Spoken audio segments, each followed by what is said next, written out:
সুখী, সমৃদ্ধ, উন্নত ও স্মার্ট বাংলাদেশ বিনির্মাণে অঙ্গীকার শিরোনামে স্বাধীন বাংলাদেশের 53তম বাজেট উত্থাপন হতে যাচ্ছে। আজ বিকেল ৩টায় সংসদে অর্থমন্ত্রী আবুল হাসান মাহমুদ আলী আগামী ২০২৪-২৫ অর্থবছরের জন্য প্রস্তাবিত বাজেট উপস্থাপন করবেন।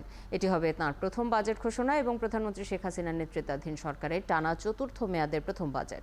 প্রথম বাজেট হতে যাচ্ছে ৭,৯৭,০০০ কোটি টাকার, যাতে থাকছে ৫,৪১,০০০ কোটি টাকা রাজস্ব আয়ের লক্ষ্য অর্জনের কঠিন চ্যালেঞ্জ।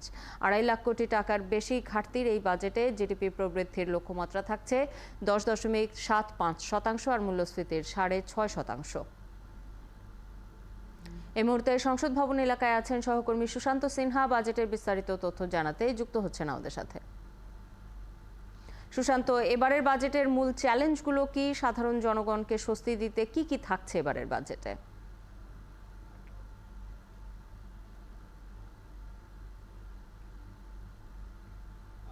প্রথমে বলে রাখা ভালো, ৩টায় যে অর্থমন্ত্রী বাজেট পেশ করবেন, এই অর্থমন্ত্রীর প্রথম বাজেট। তার আগে তিনি সকালে কথা বলেছেন সাংবাদিকদের সঙ্গে, যদিও তিনি গাড়িতে বের হওয়ার সময় সাংবাদিকরা ধরেছেন। তিনি যেটি বলেছেন যে বাজেটের আকার সবসময় একটি বাংলাদেশের যে আলোচনার বড় জায়গা, সেটা হচ্ছে যে বাজেট অনেক বড় কিনা বা বাজেটের আকার অনেক ঢাউস কিনা, সেই সমস্ত বিষয়টি উনি বলেছেন যে বাজেটের আকার আমরা খুব বেশি বাড়াইনি, না বাড়িয়ে বাজেট বাস্তবায়নের দিকে গুরুত্ব দেওয়া হচ্ছে, রাজস্ব আদায়ের লক্ষ্যমাত্রা অর্জনের দিকে গুরুত্ব দেওয়া হচ্ছে। তার কথার সঙ্গে যৌক্তিক যে হিসাবটা সেটি বলা হচ্ছে যে গত বছরে যে হিসাব নিকাশ আমরা যদি বলি, অর্থাৎ চলতি অর্থ বছরের বাজেটের সাথে যদি আমরা তুলনা করি, এই বাজেটের আকার বেড়েছে মাত্র ৮২,০০০ কোটি টাকা। এই বাজেটের আকার ৭,৯৭,০০০ কোটি টাকা দিতে গিয়ে অর্থমন্ত্রীকে কিন্তু যেটি করতে হয়েছে সেটি হচ্ছে তার যতই তিনি বলুক না কেন রাজস্ব আদায়ের লক্ষ্যমাত্রা অর্জন করতে চান ৫,৪১,০০০ কোটি টাকা, এই টাকা তিনি অর্জন করতে পারলেও তাকে কিন্তু আরও ২,৫৬,০০০ কোটি টাকা কোথা থেকে আসবে এটি তিনি রাজস্ব আদায় করতে পারবেন না বলেই তিনি ব্যাংক থেকে ধার নেবেন ১,৩৭,০০০ কোটি টাকা, এবং বিদেশি যে লোন আছে সেখান থেকে তিনি লোন নেবেন, নিট লোন ৯০,০০০ কোটি টাকা। অর্থাৎ ধার দেনা করতে হবে অর্থমন্ত্রীকে। এই ধার দেনার হারটাও যদি আমরা দেখি, গত বছর যেটি ছিল তার চেয়ে ২০,০০০ কোটি টাকা কিন্তু এবার বেশি অর্থমন্ত্রীকে ধার দেনা করতে হচ্ছে। ফলে আমাদের দেশের এবারের বাজেটের অর্থমন্ত্রীর কাছে চ্যালেঞ্জ তিনটি। প্রথম চ্যালেঞ্জ হচ্ছে মূল্যস্ফীতি। যে মূল্যস্ফীতি এখন ১০% আছে সেটাকে তিনি ৬.৫% কীভাবে নামিয়ে আনবেন তার পরিকল্পনা থাকাটা জরুরি, এবং একই সঙ্গে বিদেশি যে লোন নেওয়া হচ্ছে বা দেশি যে লোন নেওয়া হচ্ছে সেই লোনের জন্য যে সুদ পরিশোধ করতে গিয়ে বাজেটের ২০% টাকা কিন্তু চলে যাচ্ছে। অর্থাৎ এবার ১,১৩,৫০০ কোটি টাকা অর্থমন্ত্রী রেখেছেন বাজেটের ঋণের যে সুদ সেটি পরিশোধ করার জন্য। সুতরাং এই ঋণ পরিশোধটা যেভাবে বাড়ছে, সুদের হার বেড়ে যাওয়া বা সামগ্রিকভাবে ডলারের মুদ্রার যে বিপরীতে টাকার মান কমে যাওয়ার কারণে যেভাবে সুদের হারটা আমাদেরকে গুনতে হচ্ছে বাজেটে অনেক বেশি, বা সুদের পরিমাণ, সেটি কিভাবে নিয়ন্ত্রণ করবেন আগামী ৫ বছরে সেই চ্যালেঞ্জের জন্য একটি পরিকল্পনা থাকবেন, এটিই কিন্তু সবার প্রত্যাশা।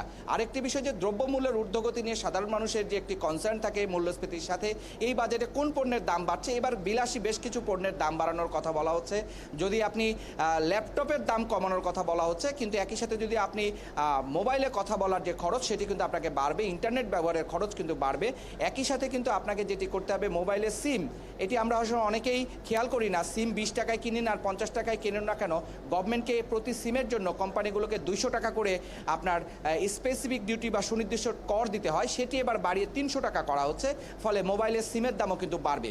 আনুষঙ্গিক অন্যান্য যে শিল্পপণ্য বেশ কিছুতে, ফল সহ বেশ কিছু আমদানি পণ্যে ১% থেকে শুরু করে ১০% পর্যন্ত শুল্ক বসবে। তবে নিঃসন্দেহে এটি বলার অপেক্ষা রাখে না, অনেকগুলো পণ্যের শুল্ক বসার মধ্য দিয়ে যেটি হবে, কিছু পণ্যের দাম কমবে, আবার কিছু পণ্যের দাম কিন্তু বাড়বেও। এই আয় ব্যয়ের যে দাম বাড়া কমার যে হিসাবটা সেটি অর্থমন্ত্রী আজকে যখন বাজেট দেবেন, আজকে থেকেই সেই যে পণ্যের দাম বাড়ানো হবে, অর্থাৎ যে সমস্ত পণ্যের দাম বললাম সেটি কিন্তু কার্যকর হবে, আবার যেগুলোর দাম কমানো হবে সেগুলো কিন্তু আজকে থেকেই কার্যকর হবে। নিয়ম হচ্ছে যে অর্থমন্ত্রী যেদিন বাজেট সংসদে উপস্থাপন করবেন, কোনো ধরনের মজুতদারি বা কোনো ধরনের জন্য কারসাজি না হয়, সেই জন্য যে সমস্ত পণ্যের শুল্ক বাড়ানো হবে সেটা আজকে থেকেই কার্যকর। যদিও এই বাজেট পাশ হবে কিন্তু ৩০শে জুন।